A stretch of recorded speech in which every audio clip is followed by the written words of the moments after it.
si Melvin Villanueva, tribe manager sa Panaad. This is our reborn tribe. Kaya ang previous naman to, puro tanan mga tigulang. Organize kami sa panibagong kabataan para sa warriors and drummers. Nag-start kami, we started 1979. Naperdi naman ang bula-bula sa una nga pagka-intra nila sa Dinagyang. So, we got the name of Panaad. May ngalan kami sa Panaad sa pagperdi naman sa bula-bula. I'm Vincent Taina, choreographer of Tribu Panaad. Members, warriors 48 and musicians 30. Former choreographer man ako sa Tribu Panaad.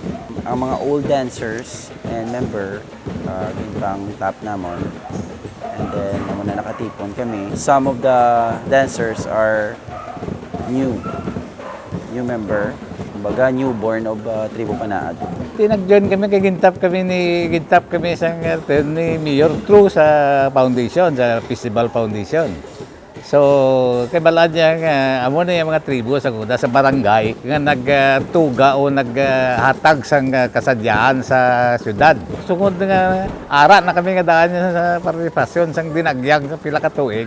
Okay, go kami. Actually, hindi siya mabudlay kung ang tanan nag-cooperate. Kung ara tanan intact, syempre madali mag-choreograph. So far, ang the first nga nagpagwa kami, pagsiling nila nga pamukaw. So, excited mga tao kasi nakita nilang barangay nga kwan, nga tribo. Dinugukan kami to sa kwan sa Sunburst Park. Pinasadya na mo ng kwan sa syudad. As champion before, the comeback, Tribu Panaad, siyempre ipakita namon ang pinaka-the best crowd sa pagkilala nila sa Tribu Panaad.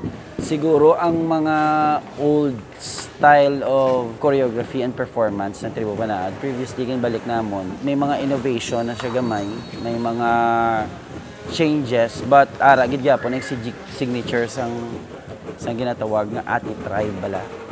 So ang purpose din namon is to bring back the spirit of old style of ati movements, kid. Gusto niyo pwede kami maka-join kasi free for all ni samon.